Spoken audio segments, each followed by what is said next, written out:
Good evening, everyone. Great to see everybody tonight. Thankful that you've had the time to come out and share with us in our study from God's Word this Where's evening on Wednesdays, isn't it? The lesson sheets, if anybody need those, I should be asking that more often, maybe. Make sure everybody's got that. And I'll show you too on the screen too as we walk through it.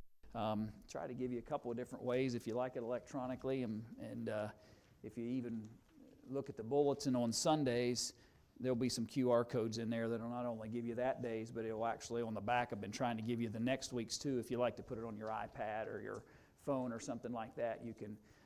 And if you need me to define what a QR code is later for you, I'll be glad to do that too. So appreciate, again, everybody being here with us this evening. Before we get into our study tonight about what a righteous or a just man should be doing with his integrity, let's go to God in prayer.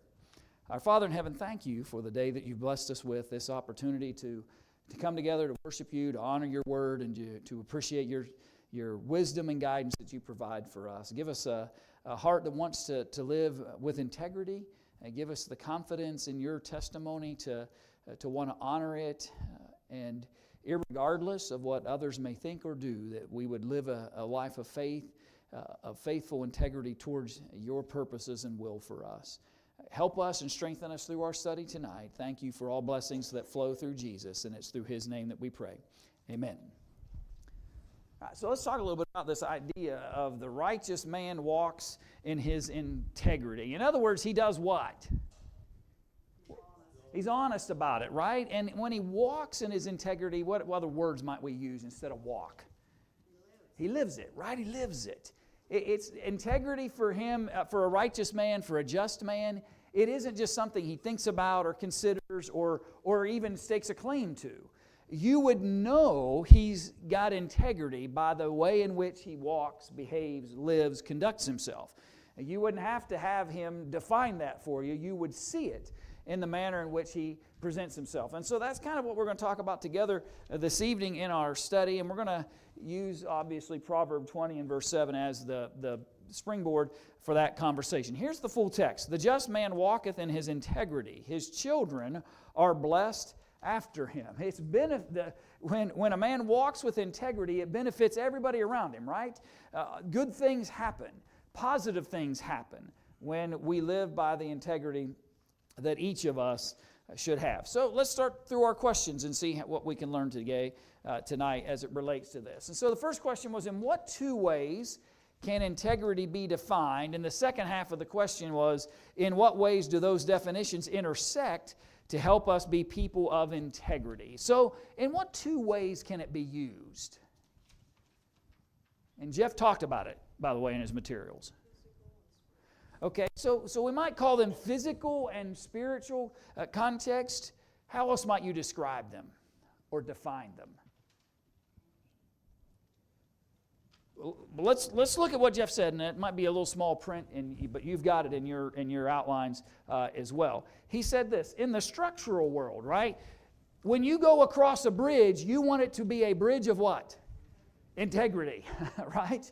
You want that bridge to do its job. Get me from point A to point B with integrity. You want the building that you're in to be a building of integrity. You want that structure to have been constructed in such a way that it meets certain conditions for safety and all those other things. So in the structural world, integrity is the condition of being unified, unimpaired, or sound in construction. But in the innate matters of the conscience, integrity is the quality of being honest and having strong moral principles or moral uprightness. And Jeff's point of sharing, I think, those two definitions with us is simply this, that when we're talking about integrity tonight, we're talking kind of about both of those things. We're talking about that substantialism, right? That idea of being able to be solid, like a well-built and constructed structure might be, is intersect, where moral soundness is determined by honesty and rectitude of behavior, especially when tried by powerful and opposing forces. So the idea is I have integrity of heart and mind and thought, that then leads me to integrity of action and purpose and function, right? And those two things go hand in hand to bring the kind of integrity that a righteous man is going to walk or live by on a daily basis. So those are the terms we're talking about tonight. The integrity part is not just when somebody's watching. Yeah. Your integrity is nobody's watching. Yeah. Integrity is who I am all the time. That's what a righteous man does, right? He lives by, walks by, dedicates himself to, irregardless of whether he's being seen or not. In fact, his integrity really is genuinely revealed when he may feel like nobody is watching, and how he'll handle that situation. And we'll see more of that, I think, before we're done this evening. So the second question was this: what lessons are learned concerning integrity from Matthew 7:21 through 27? I'll show you the text here in a minute, but just what did you write down? What did you see in those texts? Okay, so integrity has to do with where I build upon, right? And I've got to choose wisely as to where it is I want to build my life. And he used the analogy of the rock and sand, right? And we sing the song with children, the wise man, right, build his house upon the rock. And the foolish man build his house upon the sand. And the challenges that brings. I think from a moral integrity standpoint, what that reminds us of is if we're going to really live by genuine integrity, then that integrity needs to be founded on solid things. And genuinely solid things come from whom? From God, right?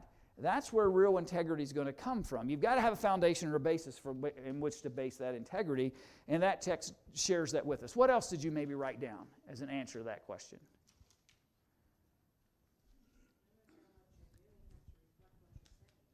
Okay, so doing and what we say also need to be reflective of that integrity. What else you might have?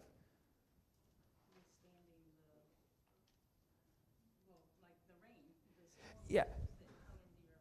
Right. So I'm constructing this life that I have, and on that rock foundation, which is Jesus, or which is God and His principles, because I know what's coming. I know the storms and the challenges and the temptations to live by some other standard are going to come.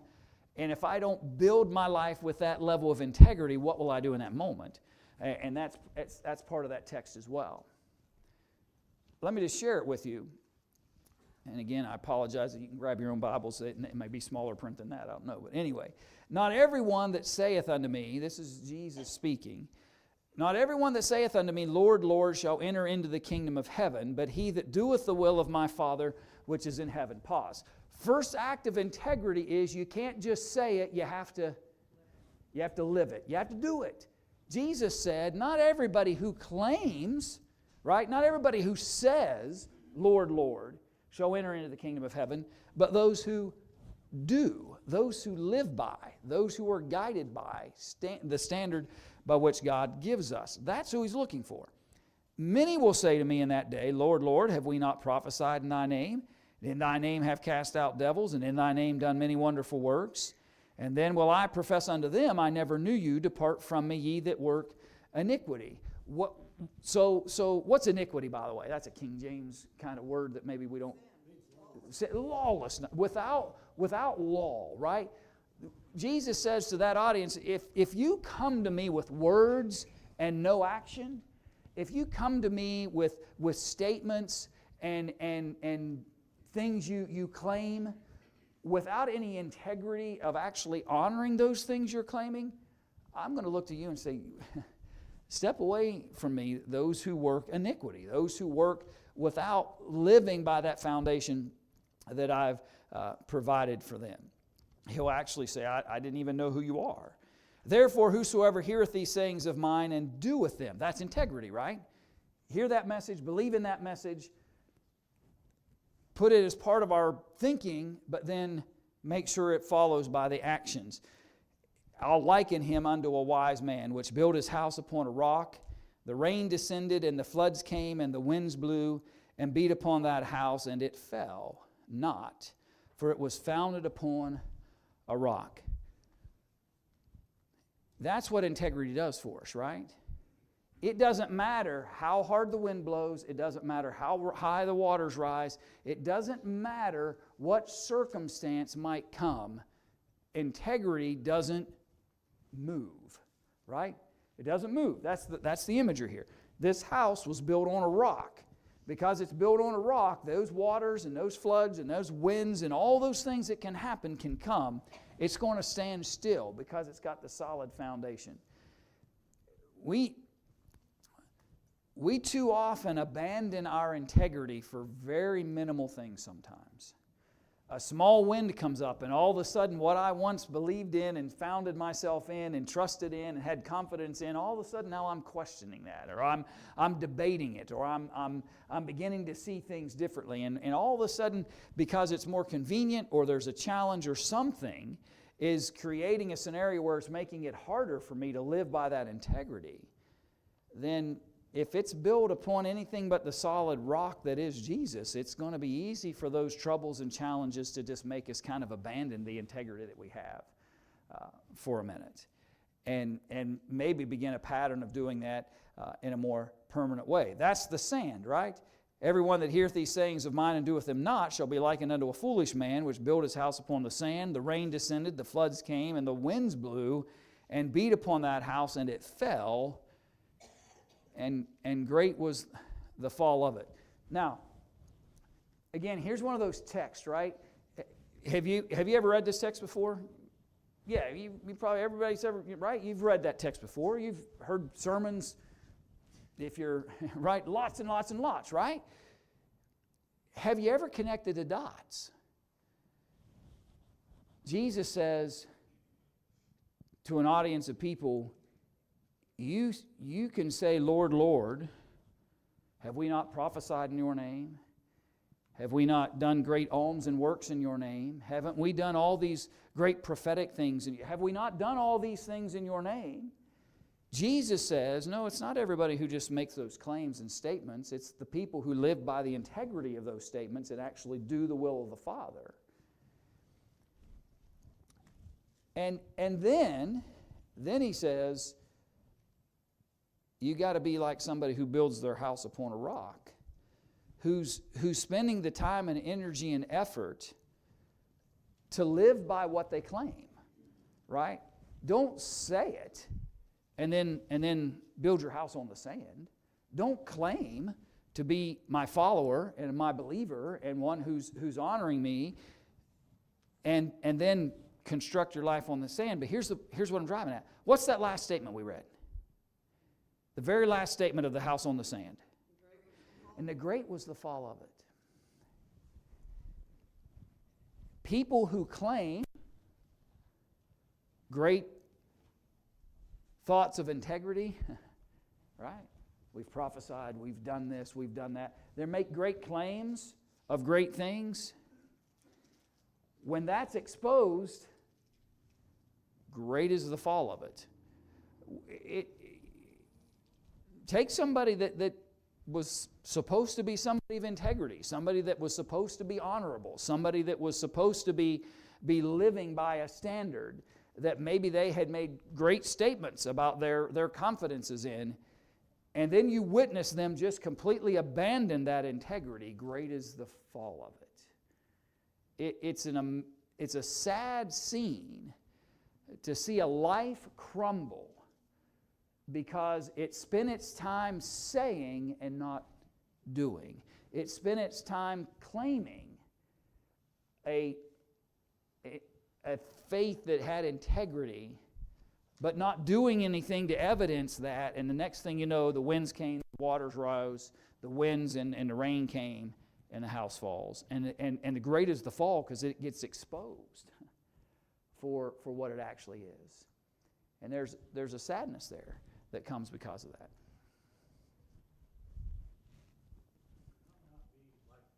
Obeying the gospel, you hear, believe, repent, confess, and be baptized. But then you go on in the way of the world. You call myself a Christian, but I go off and do other things. It's not very much. There's not a lot of integrity involved when when I might even do some of those things that are asked of me, but then behave completely contrary to what that had been leading me to. That's not expressing great integrity when we do that. And I would agree with that. So what do we need to do, or what do we need to develop so we can live by integrity? What do we need to develop it so we can live by integrity? How does a person of integrity respond to personal insult? And what example do we have to help us learn this integrity out of 1 Peter chapter 3? And all those elements are there in that text, by the way. So what do we got to do first? What do we got to develop so we can live by integrity? A good conscience, right? You got, yeah, and that continual inspection and thought process and evaluation that has to go on, and we've got to develop the conscience. We've got to develop a conscience that will remind us and move us and challenge us when we find ourselves making choices and decisions that are contrary to what I might normally do, or are contrary to what I know is right. A good conscience is a good thing to have. Now, can people develop a conscience about things that's erroneous? Yeah, I think it's possible. People can say, well, what did Paul say about his work prior to being obedient to the gospel? Yeah, he said, I lived among all men with all good conscience. Everything I did, my conscience was telling me that's what I should do, Paul said. So it's not an end-all trust thing here we're talking about here. The only conscience that is of value is one that's developed on the standard of God. But one that is developed on the standard of God, one that evaluates on a regular basis as to how it's doing in relationship to that standard, that conscience is going to be helpful. So we begin by developing that. Then how does a person of integrity respond to personal insult once you have that integrity in place? Yeah, you don't, or it doesn't move you, right? It doesn't change who you are. Here's a common phrase. Have you ever said about somebody, or maybe have been said about you, that was out of character? That was out of character. Now, you're really good if it's never been true of you. What I mean by that is I think all of us have probably had moments where we were doing things that didn't fit, or we said something, or we reacted to something, or we did something that didn't fit the norm of what we would do most of the time in those scenarios. Now, I don't say that to excuse us. I'm just saying it as fact. All of us will have those moments, right, where we do something that is out of character. But what we mean by that is, here was somebody who lived by a certain standard, had a certain way about him, had a certain character about him, had developed a certain conscience about certain things, but in the moment, for some reason, decided to ignore that conscience, to ignore that standard, and say and do and act completely differently. A good conscience will do what for me in that moment? Yeah, it'll convict, right. It'll convict my heart and hopefully go, I need to get back to the standard. An undeveloped conscience will simply do what? Yeah, ignore, or worse yet, appease itself in the moment and get worse. So the importance of this conscience that we're talking about when it comes to integrity is vital, because what's going to happen is if I have no desire to build a proper standard and conscience about myself, then when personal insult or other issues arrive, we're just going to respond however we want, and that's not at all what God would want. And then finally, what example, and I'll pull the scriptures up here in a minute, what example do we have to help us learn this integrity? Okay, so Jesus, right, he's the ultimate example of this. Let's look at the narrative. So he said, having a good conscience, that, whereas they speak evil of you as evildoers, they may be ashamed that falsely accuse your good conversation in Christ. So, a good conscience allows me to absorb even accusation, right? Without doing what? Retaliating, behaving like the accusers. They can accuse you all day long, is the point here. Don't abandon who you are in Jesus. Don't let those moments, and it's easy to get caught up, isn't it? To where we're, in my heart, I'm a man of faith. In my heart, I want to live the standard of God. In my mind and in my spirit, I want to be honorable in the way that I address and handle things. But here it comes, right? And if that conscience and that effort to live by integrity hasn't been formulated in that solid rock as strong as it needs to be, then it's very easy to get swept away by it, right? And emotion, a lot of times, is our worst enemy towards conscience. Because sometimes we can get so caught up in the emotion of the moment that the conscience gets ignored.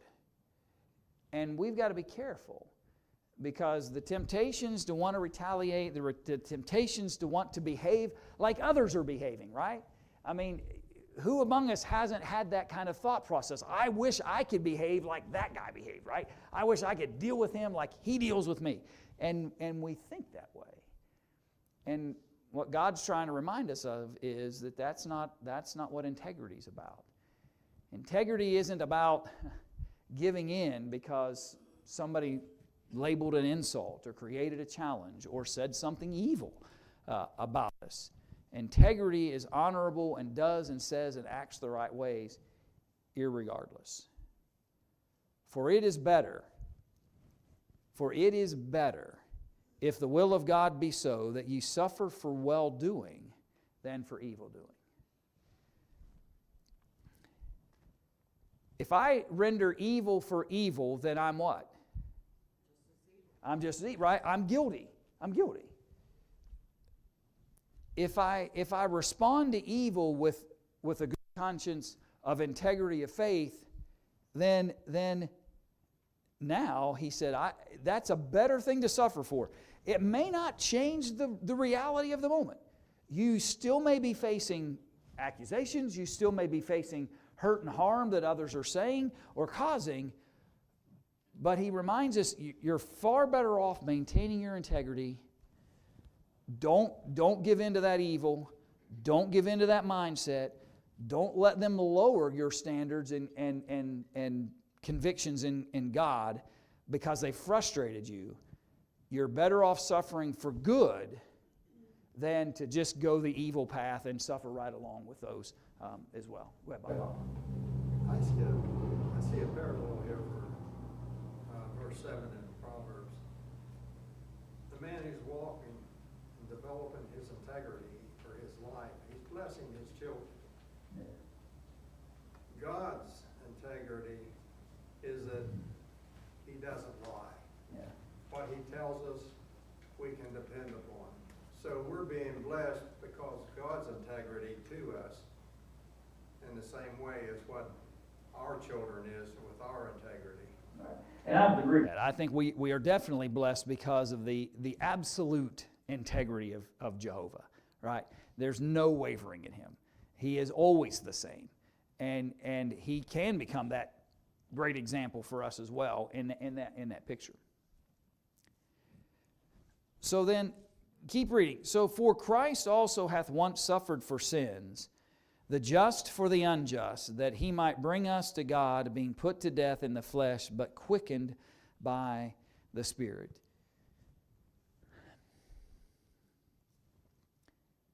Integrity is sometimes demonstrated when I resist the temptation to act even within the power I may have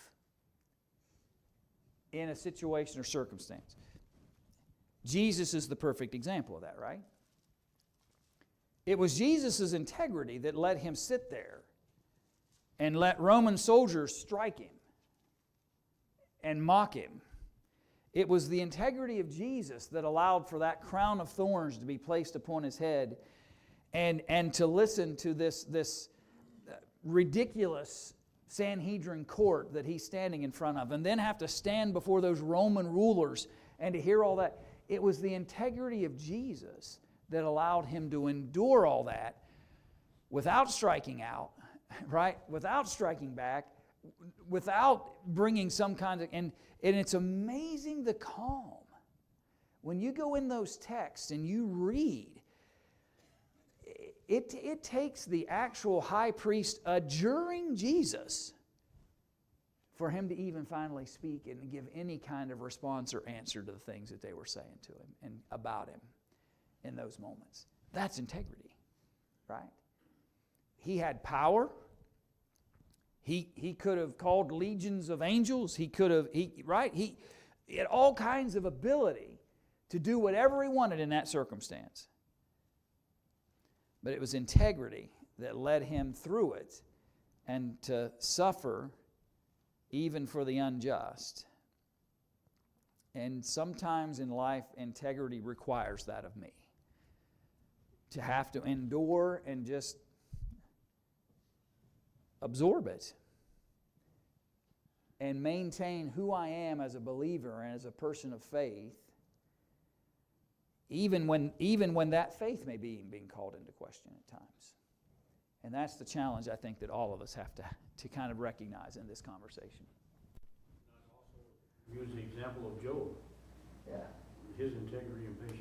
Yeah. And Job's a perfect example of a man who maintains his integrity. Has weaknesses, troubles, has some questions he's having troubles resolving, but he becomes a perfect example of what maintaining integrity is as well. So, what motivation for integrity then is seen in Leviticus 19:36 and Hebrews 4:11 through 13? Okay, so the Hebrews 4 text is pretty clear about that, right? God is watching. And what's the Leviticus 19 text about? You may remember? Weights and measures. Right. Weights and measures. When you come and you're going to bring your products to the scales, there's got to be fairness and honesty in that approach. And the end statement of that, if you remember, is, for I am what? Yeah, well, for I am watching in Hebrews, but for I am the what? You may remember? I am the Lord. For I am the Lord. You be honest with people, because I'm the Lord, God says to them. I have rule over you. I have power over you. I am do the right things. It's both of these that serve as a motivator. Here's what Jeff wrote in the materials about it. Those structural aspects of integrity affect the innate soul of a man as well. Confidence and perseverance are functions of moral integrity.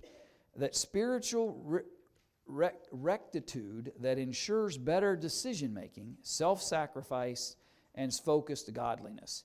Integrity is a matter of doing the right thing even when no one is watching. We've talked about that a little bit already today. That's what Hebrews 4 is about. Even when no one is watching, or no one will find out, or what? Or even care, right? I want to pause there for a minute, because I thought Jeff hit on something that I think is important. Because sometimes the temptation to relinquish our integrity, maybe we are able to overcome the idea, well, nobody's watching, or nobody's going to find out that I did or didn't do something in a particular moment.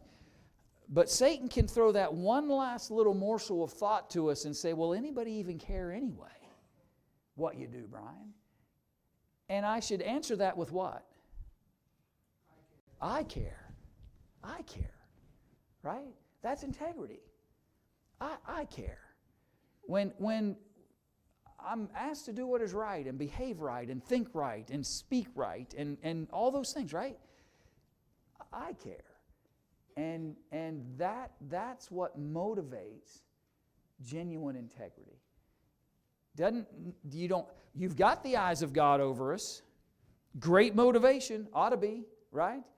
I am the Lord. Be honest with people.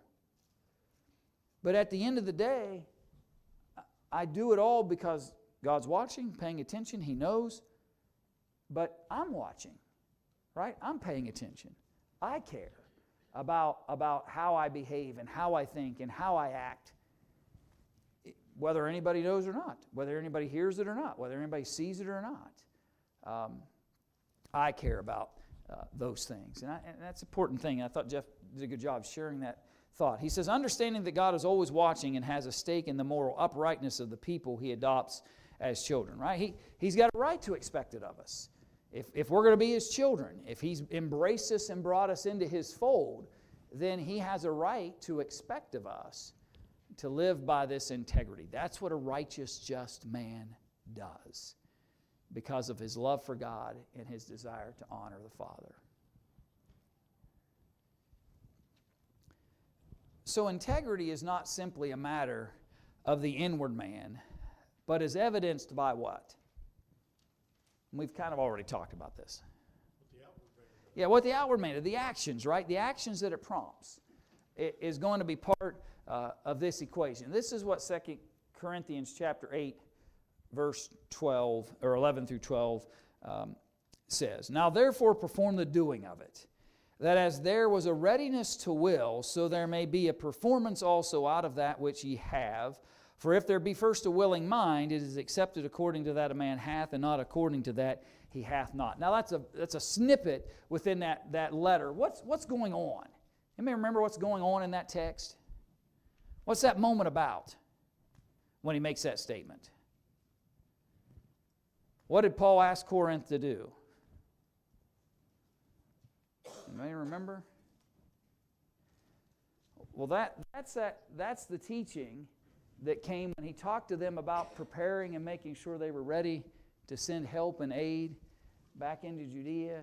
And he's reminding them, listen, it's one thing to say, oh, I'm ready. It's another thing to do it, right? You may have a ready mind to be sacrificial and offer your benefit and help unto others. You may have a willing mind. That's an important step. But you've got to fulfill it. Integrity leads me to action. What I do is just as important as what I think and what I believe and what's in my heart and all those kind of thought processes that we use to kind of describe ourselves. Integrity leads me to action and purpose and function.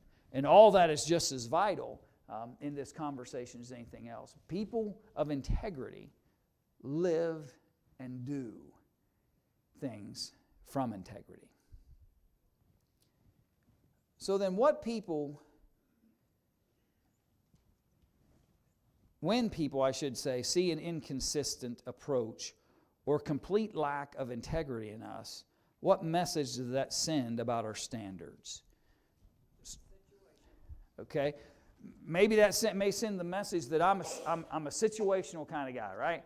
I'm not really a man of integrity. What I am is I like to read which way the wind's blowing, and wherever direction of least resistance is, that's where I'm heading.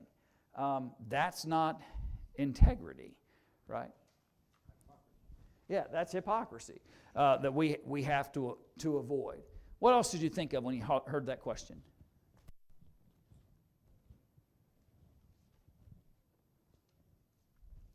So let's rephrase that question again. So what does it say about our standards? Right? That's the inward part. If our actions are doing something completely, what's it say about those standards maybe?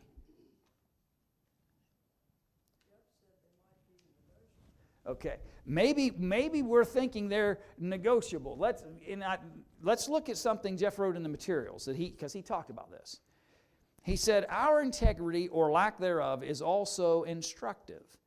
If the people who look to us, for example, see us rejecting the very virtues we claim to revere, they will learn that standards are negotiable and that ethics are situational.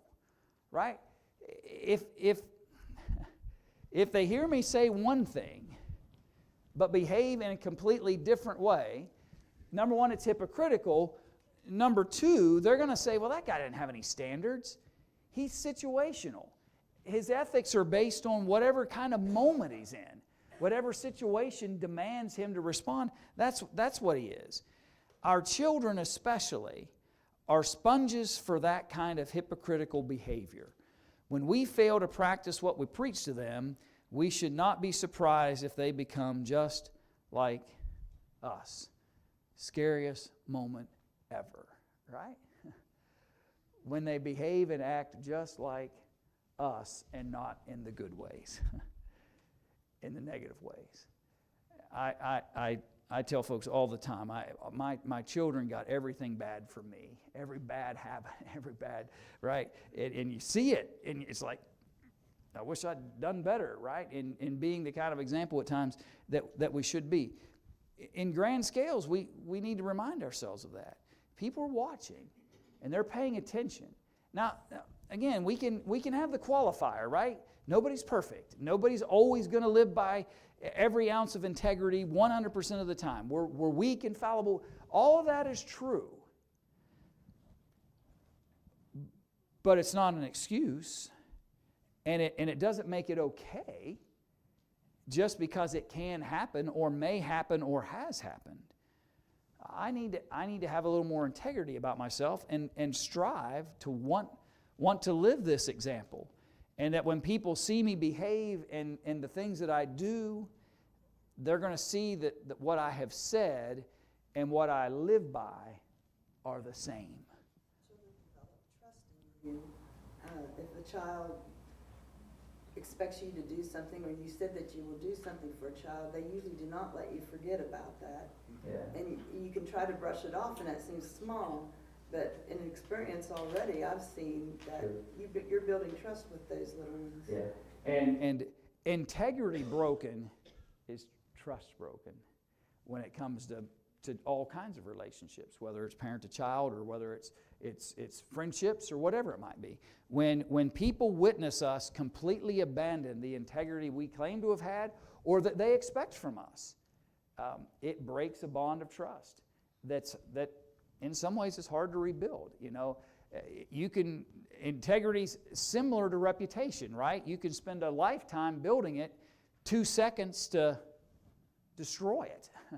And that's not fair, it's not right. We can put all those kind of captions to that, but it's no less, untrue. It's true, it's still true.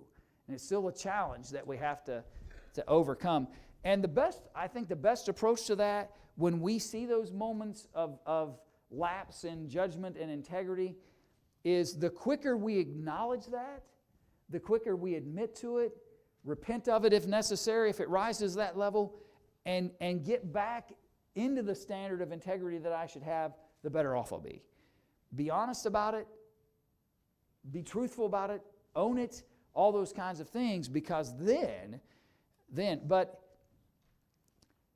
if I just keep trying to get by with it and act like it wasn't a big deal and act like then it just fosters and creates even greater problems down the road.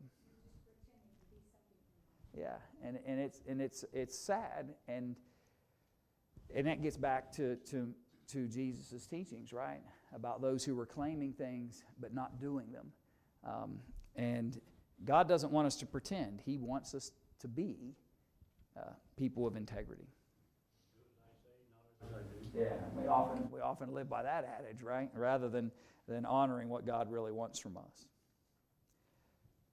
So let's talk just for a few minutes as we close tonight. What did Job request in Job 31 and verse 6? Yeah, here's the verse. Let me be weighed in an even balance, that God may know mine integrity. Why was that so important to Job, by the way? Yeah. So his friends had basically said, great friends, right? His friends basically said, you're a liar. You claim all this integrity of faith. You claim to be a man of God. You claim to be so good and so righteous and so faithful. Look at you. What kind of good man loses everything? What kind of good man suffers the health challenges? Your wife doesn't even like you, Job, right? That's what they're telling him. That's what they're telling him. And he finally, through lots of those struggles and challenges, looks to the heavens and says, Lord, God, you judge. My friends have already judged me. My wife's already judged me. Everybody else has already decided whether I'm a man of integrity or not. But the only thing that I really care about is, what do you think about me? How do I stand up in your measurements? That's the real balance and standard of integrity. You and I can find ways to convince other people to validate us, right? We can convince people to say, well, don't you think that was a good thing or a great character, right? Whatever. And we can find others who may agree or disagree when we're put in their balances, in their scales. But the only one that really matters is God's. What's His standard say? Job is saying, listen, I've heard from everybody else. I'd like to know what you think of mine integrity, Lord. And then there were three areas that should, three areas should our integrity be evidenced? And they were there in Matthew chapter 5, verses 33 through 48. There were three specific things there. We're out of time tonight, but at least let's run them. What was the first one? Be integrity when you make a what? When you make an oath, right? When you make a promise, right? The second one was when you feel like retaliating for wrongs, pause and think where your integrity needs to be. And the final one was when you're trying to think about how you should treat your enemies, what kind of integrity should you have, right? So when you make an oath, what's integrity do? You keep it. When you make a promise, you keep it. That's what integrity does. What's integrity do when others do things against us and the temptation to retaliate? Integrity withholds that, right? Even if we have power to do so, even when we have the ability to act in ways that might, make me feel better in the moment. But integrity keeps me from that retaliatory mindset. And then the last one is, and maybe, and I wish I'd left myself more time, because you want to know whether, and I'm trying to think of a better way to phrase this.